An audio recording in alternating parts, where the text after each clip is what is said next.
Hey, what's up guys? I wanted to talk to you today about some of the differences between the DVO Topaz and the DVO Jade X. These are on pretty much identical bikes. They're both 2020 Ibis Ripmo AFs. One is my fiance's and the orange one is mine. A large size, small size. Take it for what it's worth. I want to point out some of the differences and comment on what I feel makes each shock have an advantage over the other. And guys, there's that DVO Topaz on the Ibis Ripmo AF size small.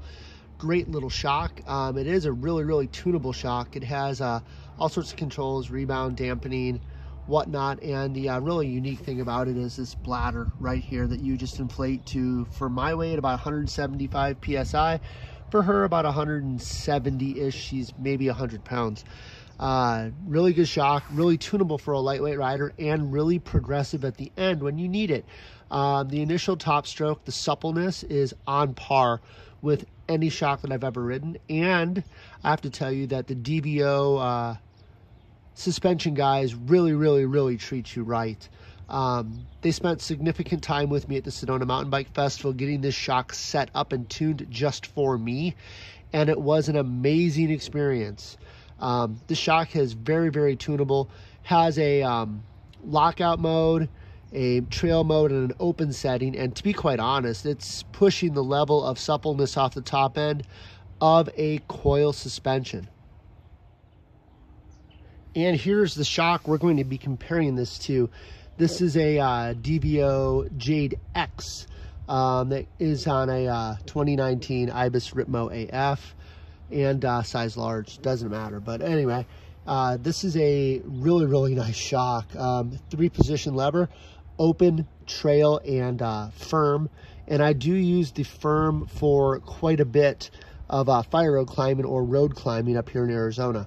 This is a 450-pound spring. I weigh about 175 pounds with a pack on. It is a really nice little setup for me. It feels very plush off the top end.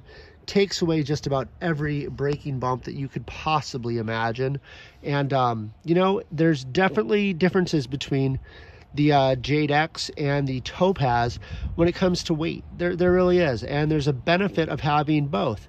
One, on the coil shock, you can really just set it and let it be, and you don't really worry about it. If you gain 5 pounds, you gain 5 pounds. If you lose 5 pounds, you lose 5 pounds, and you never have to mess with air pressures. Whereas on the Topaz, or any air shock, let's just throw it out there, any air shock, you do have to check the bladder pressure on this one every so often. You do have to maybe check your air pressure when you go up in elevation or down in elevation. Never really had to do that yet. But they're both very similar feeling shocks once you get past the initial stroke. The initial stroke of this is very plush. There's literally no stiction in this that that you can feel. It's beyond any other air shock I've ever felt.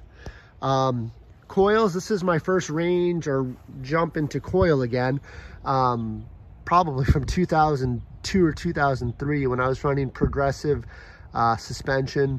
If any of you guys remember that, way back when. But this is a very unique shock where it almost feels as tunable as coil. It can be as playful and as poppy as you want it, or it can make it a true plow bike. Both of these shocks really work well. I've been really impressed with the DVO support team. I'm going to put some video of me riding on both of these shocks up so you can kind of take a look at it and get your own opinion. Now, if it was me, if I had to do it and I only had to have one shock for either bike, or if I only owned one of these bikes and I wanted to have one shock, I would legitimately probably go with the air shock. It's very tunable, very easy to use, very plush and lighter. But for my experience and what I want to get out of the bike, I went with the Jade X. The reason I went with the Jade X was having both shocks, I can easily flip them apart. And I honestly wanted to try the coil, and it is bitchin'. So if you want to take a look and ask me any questions, go ahead and leave those in the comments below, and I'll do my very best to answer those for you. And if you have any questions or anything about either one of these bikes, again, just put them out there and we'll let you know. Have a great day.